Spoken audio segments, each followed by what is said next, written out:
Have you ever felt like something was off? Like your choices weren't truly your own? You agreed to things you didn't want to do. You trusted someone who later betrayed you. You stayed quiet when you should have spoken up.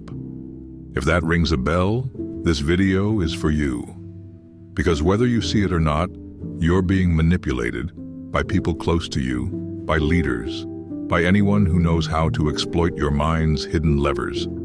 And the worst part? You think you're in control.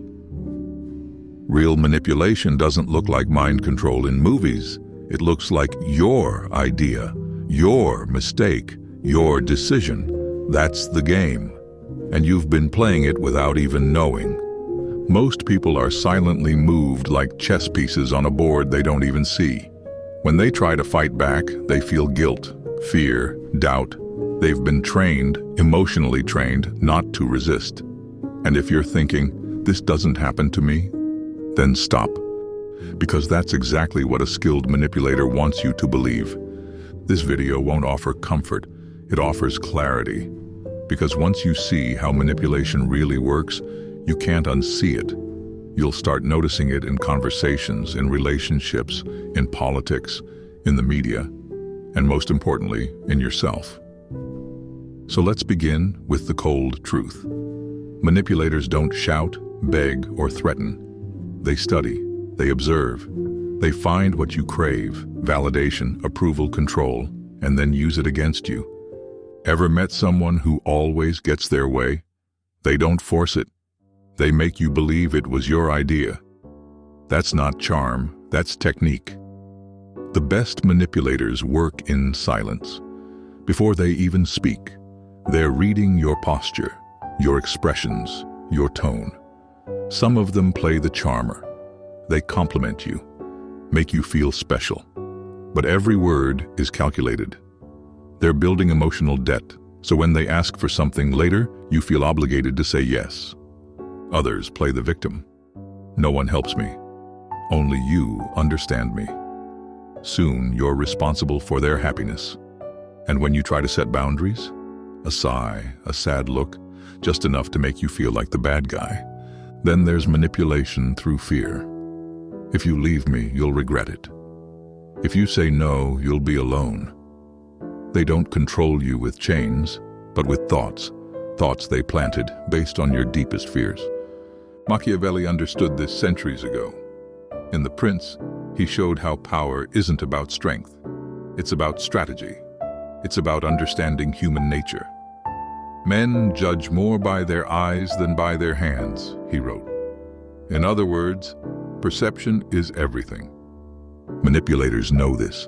They craft a story, a theater of emotions, and cast you in it. The scariest part? You think you're the one writing the script, but you're acting in a role you didn't choose, in a play you didn't author. And here's the truth you need to hear. This theater only works because there's something inside you that allows it. A weakness, a need, a silent gap. That's what we're going to expose in the next part. Because until you understand what makes you vulnerable, you'll keep calling it love, our friendship, or loyalty. But in reality, it's just control. So stay with me. The next part will show you how manipulators find and use these weaknesses, and how to build the emotional armor to finally break free. Machiavelli once wrote, "Men must either be pampered or destroyed, for if only partly injured, they will avenge themselves." It's a brutal line, but it holds a hard truth. In the game of power, there is no neutral ground. Either you control the emotional field, or you're swept away by it. If you find this helpful, and this is resonating with you, don't forget to click the subscribe button so you won't miss new videos, coming every other day. Your support truly means a lot. Thank you. But what if the manipulator isn't a stranger? What if it's someone close, your partner, your boss, your parent? That's when things become far more dangerous. Because now, manipulation comes dressed as love, loyalty, tradition. And instead of pulling away, you stay, afraid to lose the relationship, afraid to disappoint. This is how emotional prisons are built, not with force, but with guilt, silence, and subtle pressure. You stop speaking your mind, you anticipate their reactions, you start walking on eggshells, and you don't even realize it. You tell yourself it's just love, that they mean well. But love that demands submission isn't love, it's control. It might sound like, I only act this way because I care. Without you, I'm nothing. You can't do this to your family. Be grateful. Who else would put up with you? This isn't care, it's manipulation. Because when love becomes a form of debt, it poisons your freedom. The truth is simple and uncomfortable. Not every relationship that feels warm is healthy.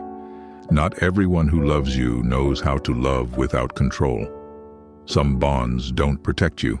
They just stop you from growing. So how do you take your power back? First, set boundaries, clear, calm, firm. You don't need to explain yourself. A quiet, confident no is stronger than 1,000 justifications. Second, speak your truth. Say what you feel. Say what you will no longer accept. Not to convince them, but to reclaim your own voice. And third, hold your ground. Because the pushback will come. Guilt trips, silence, rage, sudden kindness. The manipulator feeds on your hesitation. If you flinch, they win. Sometimes loving someone means walking away, letting them face their own emptiness instead of trying to fill it for them. It's hard, but it's necessary, because as long as you stay in that cycle, you lose yourself, piece by piece. And when you finally step out of it, something incredible happens.